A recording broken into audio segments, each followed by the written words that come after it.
2025년 이 한 해를 딱 한 단어로 표현하라면 저는 모순이라고 말하고 싶어요.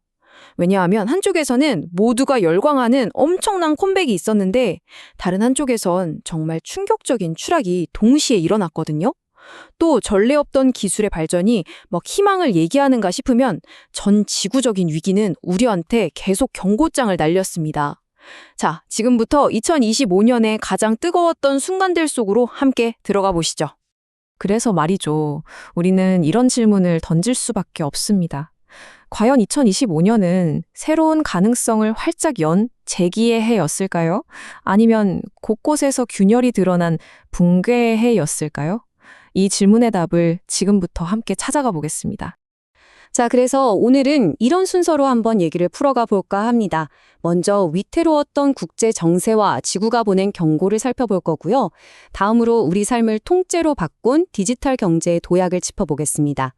그리고 나서 K컬처의 빛과 그림자, 또 한국 사회의 근본적인 변화를 분석하고요. 마지막으로 이 모든 걸 종합해서 2025년이 우리에게 어떤 의미였는지 정리해보겠습니다. 자, 그럼 첫 번째 주제, 위기의 세계입니다. 2025년은 정말이지 세계 곳곳에서 긴장감이 최고조에 달했던 그런 한 해였죠. 지금 보시는 이 두 장면이 2025년의 복잡한 상황을 딱 상징적으로 보여주는 것 같아요. 한쪽에선 미국과 중국 정상이 부산에서 만나서 극적으로 무역 전쟁을 잠시 멈추자고 합의를 했어요. 그래서 다들 한숨 돌리나 싶었죠. 근데 그 이면에서는 기술 패권하고 대만 문제를 놓고 더 치열하게 싸우고 있었던 겁니다. 바로 그 시각 중동에서는 이스라엘과 이란이 서로에게 진짜 미사일을 쏘면서 전쟁 직전까지 가는 정말 아슬아슬한 상황이 펼쳐졌고 그 여파로 세계 에너지 시장은 그야말로 살얼음판을 걸었습니다.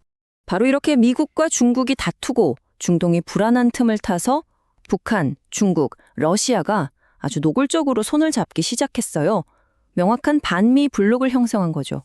이러면서 세계가 다시 편을 가르는 이른바 신냉전 구도가 정말 뚜렷해진 겁니다. 강대국들의 이해관계가 전 세계적으로 얼마나 날카롭게 부딪히고 있는지 그대로 보여준 거죠. 그런데 이렇게 각국이 서로 으르렁거리는 동안 우리가 발딛고 사는 이 지구는 인류 전체에게 아주 강력한 경고를 보냈습니다. 이 보고서에 나온 문구는 정말 소름이 돋을 정도인데요. 기록적인 폭염, 감당이 안 되는 폭우, 108년 만의 가뭄에 역대 최악의 산불까지. 2025년은 더 이상 기후 변화를 남의 얘기처럼 할 수 없는 진짜 기후 위기의 시대라는 걸 누구도 부정할 수 없게 만들었습니다. 자, 이렇게 불안한 국제 정세와는 완전히 반대로 기술 분야에서는 그야말로 혁명이라고 할 만한 발전이 있었습니다.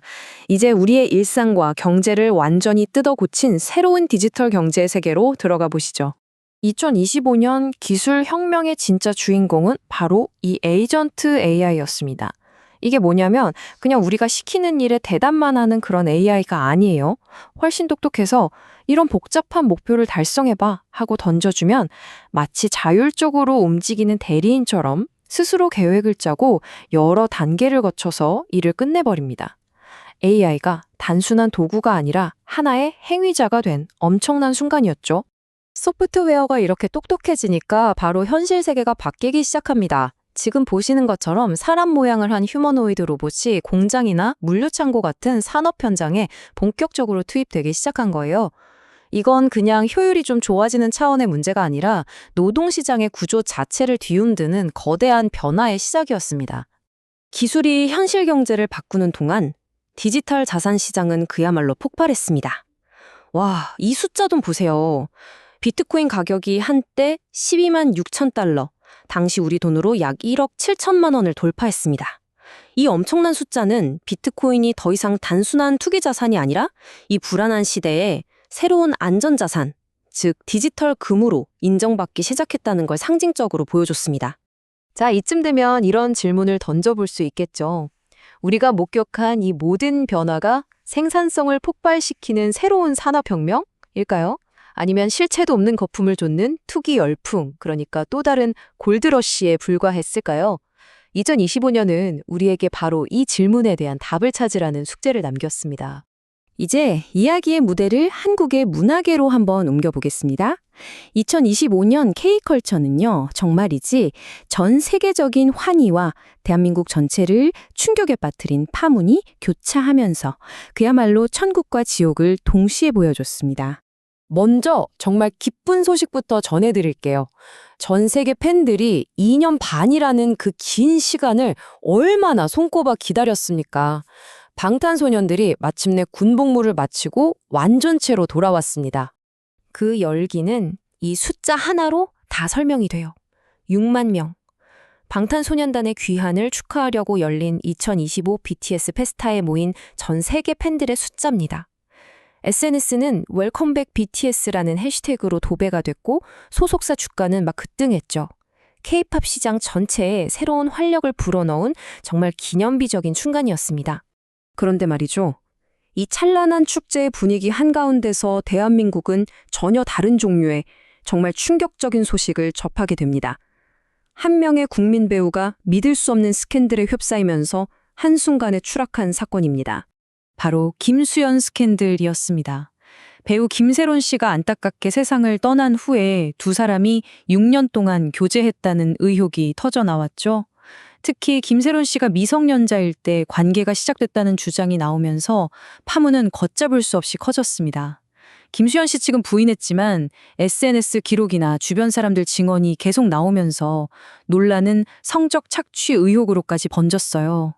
결국 광고 계약이 줄줄이 해지되고 찍기로 했던 차기작 제작도 중단되는 등 현재 여러 소송에 직면해 있습니다. 방탄소년단의 귀하이 줬던 그 순수한 기쁨과 너무나도 극명하게 대조되는 비극이었죠. 자, 이렇게 떠들썩한 연예계 소식들 아래에서 사실 한국 사회의 근간은 조용하지만 훨씬 더 심오한 변화를 겪고 있었습니다. 우리 사회의 가장 기본적인 가치관이 어떻게 흔들리고 있는지 그 데이터를 한번 들여다보겠습니다. 자, 이 차트를 한번 보시죠. 결혼은 해야 한다 또는 하는 게 좋다고 생각하는 사람들의 비율입니다. 2012년엔 62.7%, 10명 중 6명 이상이 그렇게 생각했는데 2018년엔 48.1%로 절반 아래로 뚝 떨어졌어요. 최근에 조금 오르긴 했지만 지난 10여 년간의 큰 흐름을 보면 확실히 하락세죠. 이건 결혼이 더 이상 당연한 의무가 아니라 온전히 개인의 선택이 되었다는 걸 보여주는 명확한 증거입니다. 그럼 왜 이렇게 됐을까요? 이 문장이 그 핵심을 짚어주고 있는 것 같아요. 결국은 경제적인 현실 때문이라는 겁니다. 도저히 감당하기 힘든 집값, 그리고 불안정한 일자리 앞에서 젊은 세대들이 결혼과 출산이라는 중요한 단계를 점점 미루거나 아예 포기하고 있다는 분석이죠. 사회적인 가치관의 변화가 결국 경제적인 압박과 아주 깊이 연결되어 있다는 걸 보여줍니다. 자, 지금까지 우리는 국제 정세부터 기술, 문화, 그리고 사회 변화까지 2025년에 정말 서로 다른 얼굴들을 쭉 살펴봤습니다. 그렇다면 이 상반된 사건들이 모여서 우리에게 남긴 건 과연 무엇일까요? 2025년은 한마디로 위대한 모순의 해였습니다. 이 화면이 그 핵심을 정확히 요약하고 있죠. 세계는 서로 싸우며 분열하는데 위기는 모두에게 똑같이 찾아왔고요. 기술은 눈부시게 발전하는데 우리 삶의 불안감은 더 커졌습니다. 또 우리 문화는 최고의 영광과 최악의 비극을 동시에 겪었고 전통적인 가치는 경제 논리 앞에서 힘을 잃어갔습니다. 이 모든 것이 2025년을 정의하는 서로 다른 얼굴들입니다. 그래서 마지막으로 이 질문을 남기면서 마무리하고 싶습니다. 2025년에 우리가 겪은 이 모든 위기와 모순들, 이게 과연 우리를 더 파편화되고 분열된 세계로 밀어넣는 과정이었을까요? 아니면 이 모든 것이 더 나은 미래, 새로운 시대로 나아가기 위해 반드시 겪어야만 하는 혹독한 성장통이었을까요? 아마 이 질문에 대한 답이 앞으로 우리가 살아갈 시대를 결정하게 될 겁니다.